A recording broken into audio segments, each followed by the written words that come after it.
Hello students, welcome to our channel raising youth academy. जैसा कि पिछली वीडियोस में हम लोगों ने कुछ सिस्टम ऑफ क्लासिफिकेशन देखा था, आज हम लोग एक लास्ट सिस्टम ऑफ क्लासिफिकेशन देखेंगे जिसका नाम है कन्वेंशनल सिस्टम ऑफ क्लासिफिकेशन। अगर आप लोगों ने पिछले सिस्टम्स नहीं स्टडी किया है तो उसकी वीडियो की लिंक मैंने ऊपर यहाँ पे दे रखी है, आप लोग उसको जाके पहले देख सकते हो, उसके बाद आप कन्वेंशनल सिस्टम ऑफ क्लासिफिकेशन की वीडियो पे उस पर देख सकते हो। और स्टूडेंट प्लीज़ इस वीडियो को लाइक कीजिए और अपने फ्रेंड्स के साथ प्लीज़ इसको शेयर कीजिए। अपने जो भी ग्रुप्स होंगे आपके स्कूल्स के, आपके फ्रेंड्स होंगे, उन तक भी ये वीडियो को शेयर कीजिए ताकि वो भी हमारे स्टडीज़ रिलेटेड वीडियोस का बेनिफिट ले सके। तो चलिए हम लोग इस वीडियो को शुरू करेंगे।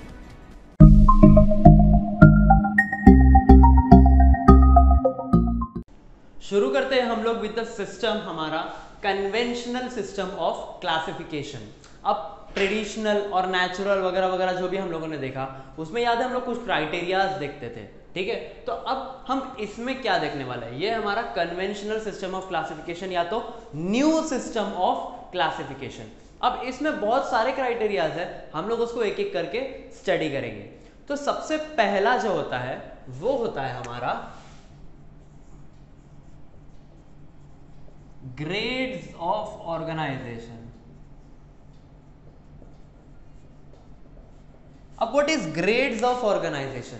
ग्रेड मतलब लेवल, हम लोग ग्रेड मतलब क्या बोलेंगे यहाँ पे, लेवल या तो लेवल ऑफ ऑर्गेनाइजेशन। ऑर्गेनाइजेशन मतलब एनिमल की बॉडी किस लेवल तक ऑर्गेनाइज करी हुई है या किस लेवल तक हमारे ग्रेड में बनी हुई है, क्या किस ग्रेड तक आगे बढ़ी हुई है, उसको हम लोग बोलेंगे ग्रेड्स ऑफ ऑर्गेनाइजेशन। तो सबसे पहला जो हमारा होता है वो होता है protoplasmic grade. Protoplasmic grade organisation. अब ये किस में होता है, मतलब बेसिक सा सिंपल सा मीनिंग है इस क्राइटेरिया का कि बॉडी जिस लेवल तक बनी है उसको हम लोग उस चीज का नाम दे देंगे। मतलब वो ग्रेड, वो एनिमल किस ग्रेड में जाएगा वो हम लोग देखेंगे। सबसे पहला आता है प्रोटोप्लाज्मिक ग्रेड ऑर्गेनाइजेशन। मतलब कि एनिमल की जो बॉडी है या एनिमल का जो सेल है वो ओनली प्रोटोप्लाज्म तक बना है, उसके आगे वो कुछ नहीं कर रहा है। या तो अदर लैंग्वेजेस में अगर मैं बोलूं तो ये होता है सिर्फ in unicellular organism.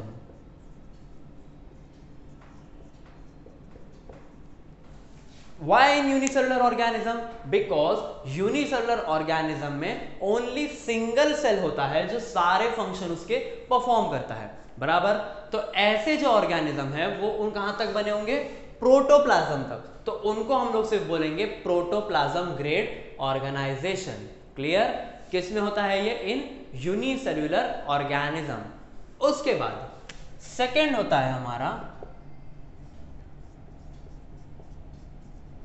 Cellular grade organisation.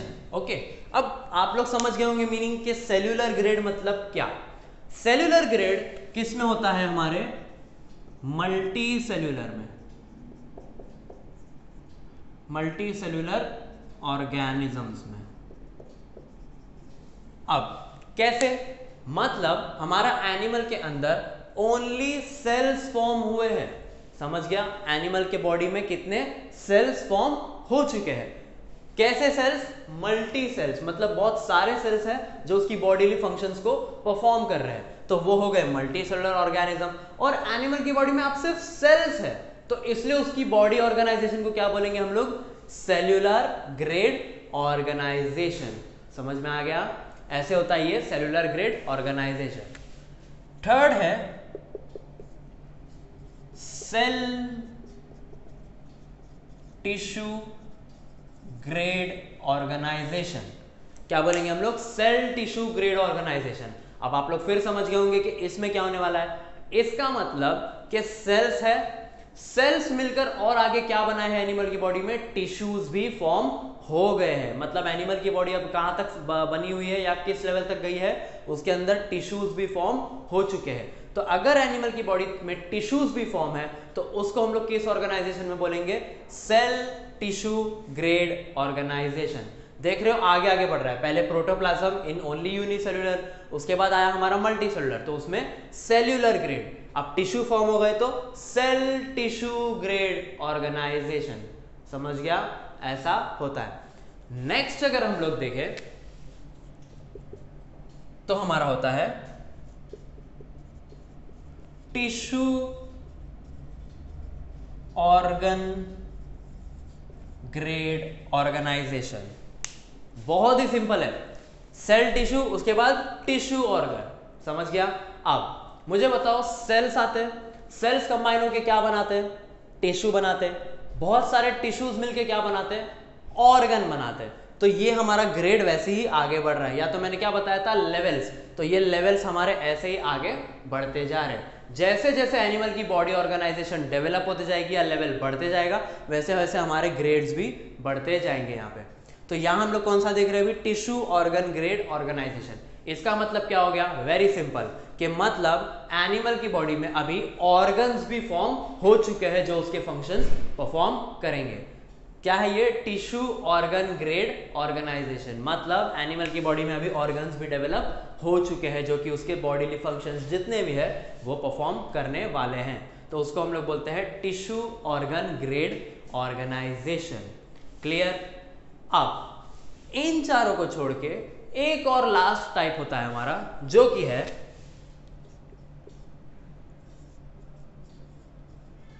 Organ body grade organisation. अब सिंपल, सबसे पहले क्या होता है, सेल, सेल मिलके बनाते हैं टिश्यूज, टिश्यूज बनाते हैं ऑर्गन्स, और सारे ऑर्गन जब मिल जाते हैं और बॉडी फंक्शंस करते हैं तो वो बन जाता है हमारा बॉडी सिस्टम, पूरा एक बॉडी का सिस्टम बन जाता है। तो इसीलिए नेक्स्ट ग्रेड है हमारा ऑर्गन बॉडी ग्रेड ऑर्गेनाइजेशन। मतलब अब अगर एक एनिमल में पूरा ऑर्गन्स भी फॉर्म हो चुका है और वो ऑर्गन्स मिलके पूरे बॉडी के फंक्शंस भी परफॉर्म कर रहे हैं, यानी कि पूरी बॉडी फॉर्म हो चुकी है, तो उसको हम लोग बोलेंगे organ body grade organisation. Clear हो गया। तो ये जो हमारे सेकंड से लेके फिफ्थ तक है, इसको बोलते हैं, ये सिर्फ किस में होता है, in multicellular organisms. Why, because उसमें सेल्स ज्यादा है, मल्टी सेलुलर ऑर्गेनिजम्स में ये होगा। और हमारा प्रोटोप्लाज्मिक ग्रेड किस में होगा, ओनली इन यूनिसेल्यूलर ऑर्गेनिजम्स। तो क्या देखा हम लोग ने, बहुत ही सिंपल चीज है, लेवल्स वाइज हम लोग आगे बढ़ रहे हैं। सबसे पहले क्या देख रहे थे हम लोग कि ग्रेड्स ऑफ ऑर्गेनाइजेशन हमारा एक क्राइटेरिया है, जिसमें हम लोग क्या देख रहे हैं, लेवल्स ऑफ ऑर्गेनाइजेशन। जैसे जैसे एनिमल की बॉडी लेवल वाइज आगे बढ़ेगी, मतलब जैसे जैसे उसका डेवलपमेंट है, जैसे जैसे उसकी बॉडी ऑर्गेनाइज करी हुई है, उस ग्रेड के हिसाब से हम उसको बाइफरकेट करेंगे। तो सबसे पहला हमारा था प्रोटोप्लाज्मिक ग्रेड ऑर्गेनाइजेशन। वो किस में देखे, वो होता है सिर्फ यूनिसेल्युलर ऑर्गेनिज्म में। व्हाई, बिकॉज उसमें एक ही सेल होता है जो सारे फंक्शन परफॉर्म करता है। उसके बाद आता है सेकंड हमारा सेल्यूलर ग्रेड ऑर्गेनाइजेशन। ये क्या है, मतलब एनिमल की बॉडी में अब सेल्स बहुत सारे फॉर्म हो चुके हैं, इसीलिए वो किस कैटेगरी में जाएंगे, इन मल्टी सेल्यूलर ऑर्गेनिज्म। नेक्स्ट था सेल टिश्यू ग्रेड ऑर्गेनाइजेशन, मतलब अब एनिमल की बॉडी में टिश्यूज भी फॉर्म हो चुके हैं, सेल तो है, सेल ने कंबाइन होकर टिश्यूज भी बना लिया है, तो उस एनिमल्स को हम लोग क्या बोलेंगे, which organisation, in cell tissue grade organisation. Clear. एक स्टेप और आगे, टिश्यू ऑर्गन ग्रेड ऑर्गेनाइजेशन, मतलब एनिमल्स की बॉडी में अब ऑर्गन्स भी फॉर्म हो चुके हैं। ओके, तो टिश्यू भी बन गया, उसके बाद टिश्यूज ने मिलकर ऑर्गन्स भी बना लिए, तो वो हो गया टिश्यू ऑर्गन ग्रेड ऑर्गेनाइजेशन। और लास्ट टाइप था हमारा ऑर्गन बॉडी ग्रेड ऑर्गेनाइजेशन, मतलब सारे ऑर्गन्स तो परफॉर्म कर रहे हैं और पूरा एक बॉडी फंक्शन परफॉर्मेंस अंदर हो रहा है उस एनिमल्स में, तो उस एनिमल की कैटेगरी को हम लोग किस में डालेंगे, ऑर्गन बॉडी ग्रेड ऑर्गेनाइजेशन। और अगर एक एग्जांपल दूं तो ऑर्गन बॉडी ग्रेड ऑर्गेनाइजेशन का एग्जांपल बहुत ही सिंपल है गाइस। कौन सा ऐसा एनिमल है जिसमें सारे ऑर्गन्स हैं और पूरी बॉडी फॉर्म में और फंक्शनिंग परफॉर्म हो रही है, करेक्ट, एग्जांपल आएगा हमारा ही, that is human beings. Human beings ही इसका एग्जांपल है, ऑर्गन बॉडी ग्रेड ऑर्गेनाइजेशन। तो ये था हमारा कन्वेंशनल सिस्टम ऑफ क्लासिफिकेशन का पहला criteria which is grades of organisation. अब नेक्स्ट हमारा जो सिस्टम है या नेक्स्ट जो क्राइटेरिया है वो है हमारा बॉडी सिमेट्री। क्या है? Body symmetry. अब बॉडी सिमेट्री मतलब क्या कि उसकी बॉडी की सिमेट्री कैसी है, या सिमेट्री मतलब उसकी बॉडी की बनावट कैसी है, वो कैसा शेप की है, उसको हम लोग डिफाइन करेंगे इन द बॉडी सिमेट्री। अब बॉडी सिमेट्री होती है हमारी तीन टाइप की। तीन टाइप में पहला टाइप होता है हमारा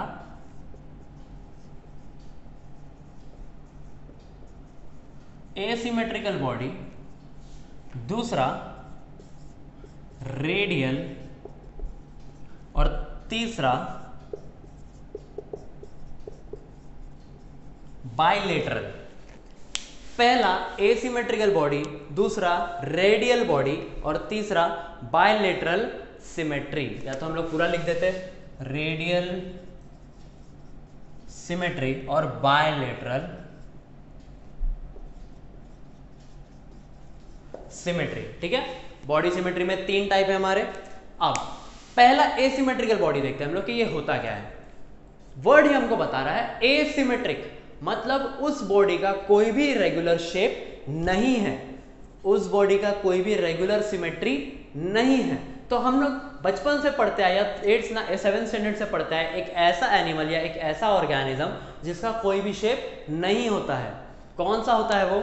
करेक्ट, एग्जाम्पल है उसका अमीबा।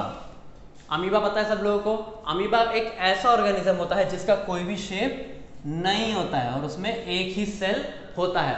तो वो हो गया हमारा एसिमेट्रिकल बॉडी। एसिमेट्रिकल बॉडी मतलब एक दूसरा डेफिनेशन बताता हूं, ऐसा ऑर्गेनिज्म या ऐसी सिमेट्री जिसको मैं कोई भी एक इमेजिनरी एक्सिस से कट करूं, एक इमेजिनरी एक्सिस से कट करूं तो मुझे 2 इक्वल हाफ्स नहीं मिलेंगे। समझा? अगर मैं इसको कोई भी एक इमेजिनरी एक्सिस से हाफ कट करूं तो मुझे 2 इक्वल हाफ्स मिलेंगे क्या? कभी नहीं मिलेंगे। Why? Because it is an asymmetrical body. समझ में आ गया? इसकी कोई भी सिमेट्री फिक्स नहीं है। उसके बाद नेक्स्ट है रेडियल सिमेट्री। रेडियल सिमेट्री मतलब कि एक इमेजिनरी एक्सिस है उसमें बट कोई भी प्लेन से कट करो, मुझे सेंटर एक्सिस से ही कट करना है। एक इमेजिनरी एक्सिस कौन सी उसमें? Only centre axis. मैं सिर्फ सेंटर एक्सिस से ही कट कर सकता हूं और कोई भी प्लेन में मैं कट कर सकता हूं उस एनिमल की बॉडी को, तब मुझे मिलेंगे 2 इक्वल हाफ्स, तब वो बन जाएगी मेरी रेडियल सिमेट्री। और इसका एग्जांपल है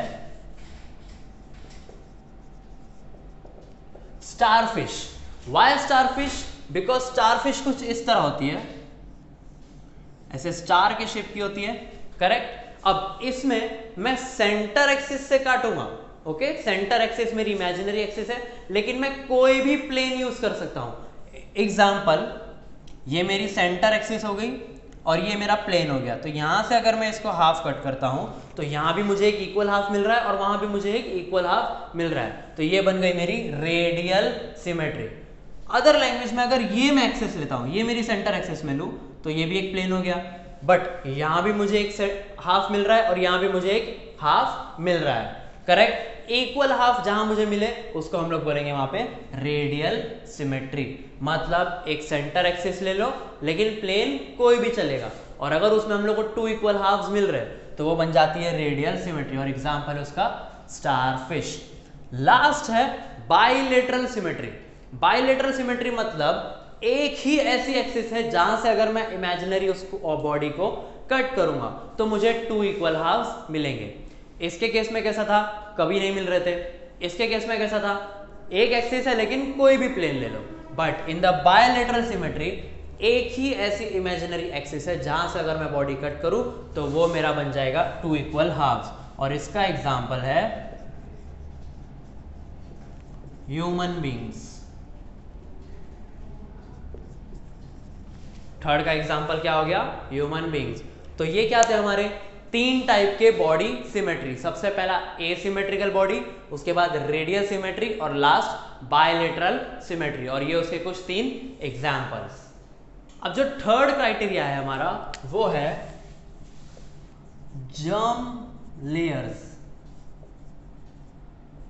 लेयर्स तो हम लोग को समझ में आता है कि कुछ लेयर्स है। किसके लेयर्स? हमारे जर्म लेयर्स। जर्म मतलब कीड़े वीड़े नहीं, जर्म मतलब यहां पर सेल्स की बात हो रही है, हमारे जर्म लेयर्स। अब होता क्या है कि जब मल्टी सेलुलर ऑर्गेनिज्म अपने एम्ब्रियोनिक स्टेज में होता है, मतलब फर्स्ट स्टेज ऑफ डेवलपमेंट में होता है, तब उसके अंदर लेयर्स फॉर्म होना स्टार्ट हो जाते हैं, मतलब उसकी बॉडी डेवलप होना स्टार्ट हो रही होती है। क्या बनाने के लिए? टिश्यूज बनाने के लिए। और ये टिश्यूज बनाता कौन है? हमारे जर्म लेयर्स। तो अगर अब कैसे बनता है ये लेयर? दो टाइप के होते हैं एनिमल्स।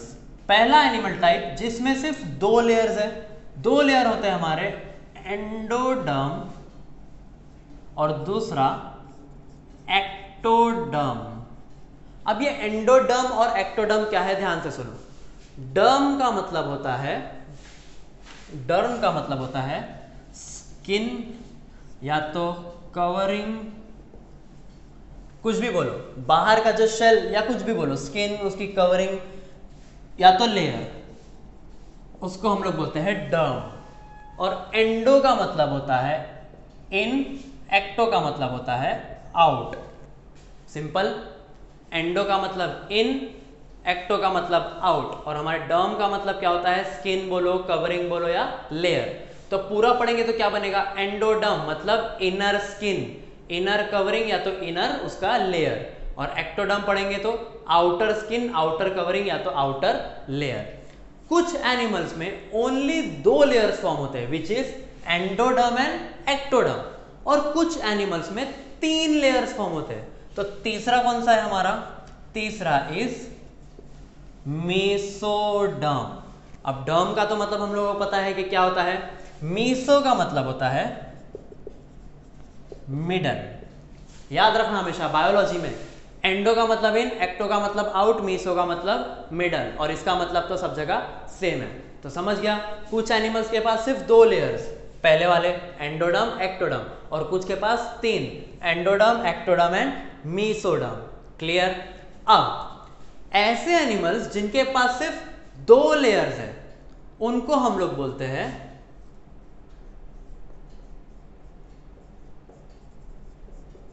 डिप्लोब्लास्टिक। क्या बोलते हैं हम लोग उनको? डिप्लोब्लास्टिक। और ऐसे एनिमल्स जिनके पास ये तीनों लेयर्स है उनको हम लोग बोलते हैं, क्या है यहाँ पे?